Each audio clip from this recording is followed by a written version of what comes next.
आज तो मैं ढोसा खाई ने एटलू पेट फूल कर्યું કે મારું થઈ ગયું ઢોસા ઇડલી સાંભર ચટણી તો આજે મારી સવાર થાય છે મસ્ત નાના નાના અડધા ખिलेला फूल ने જોઈને जिसको देख के हमारे दिल में बहुत ही सुकून मिलता है क्योंकि फ्लावर इज लव फूल ने જોઈને ડાયરેક્ટ પહોંચે આપણે ઓફિસમાં એટલે વ્લોગમાં હે કે બાકી મેં નાઈને આવી છું આજે તો મેં વિચારેલું હતું કે મારી ઓફિસમાં જરાક બી ધૂળ નહીં જોઈએ મને પછી તો ફટાફટ બોટલ ખસેડીને મેં વાળી નાખ્યું ચાલો મેં ઓફિસમાં સફાઈ કરવા લાગુ તો કામવાળી જેવી થઈ રહી એટલે બધા મને કમેન્ટ કરે છે કે તું ઓફિસમાં ખાલી સફાઈ કરવા આવે છે ને ऐसा नहीं है देख लो आदमी और औरतों सॉरी ऐसा नहीं अच्छा लगता है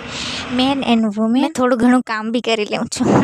આના પછી હું જમવા ગઈ थी ત્યારથી લઈને સાંજ સુધીનો વ્લોગ ડિલીટ થઈ ગયો છે માથી તો ક્યાં હુઆ उसके बाद का देख लो પછી અમે સેજુ સાથે ગયા કરચેલિયા કેમ કે અમારે લેવાની હતી નેટ इमे ते 5 वागे बीके थे नाई निकला फूलो धीड़को लागे यार પછી અમે આવી ગયા નોવેલ્ટીમાં કામની વસ્તુ તો પહેલા મને નહીં દેખાય કે આવું બધું દેખાય છે દિલ પર પથ્થર રાખીને મેં નથી લીધા કેમ કે કાલે જ મેં એનાથી મંગા લઈ લીધા છે તો નેટ લઈને સીધા અમે આવી ગયા ભરકા દેવીમાં ત્યાં મેં પીધું ફ્રૂટ અને સેજુએ પીધી લસ્સી તેનાથી તો મારા પેટમાં કંઈ થયું જ નહીં એટલે અમે ઢોસા ખાવા બેસી ગયા યાર વિડીયોમાં જોઈને અત્યારે કેટલું ટેસ્ટી લાગે છે પણ અમે આટલું બધું મંગાવી લીધું છે અમારાથી ખાવા હે કેવી વિચારતી હતી મેં કોઈ બાત નહીં ખા લેંગે કરચેલિયાના અંકલને ત્યાંના ઢોસા એટલે બહુ જ ટેસ્ટી મેં આ બીજી વાર ખાઉં છું પણ મને બહુ જ ગમે અહીંયાના ઢોસા લેવું ખાવ ને તમે લોકો ઢોસા ખાઈને પેટ ફૂલ તો થઈ ગયેલું પણ પેપર બી મંગાવ્યા હતા તે બી ખાવું પડે તો ખાઈ પીને અમે જવા લાગ્યા ઘરે મળીએ કાલે બાય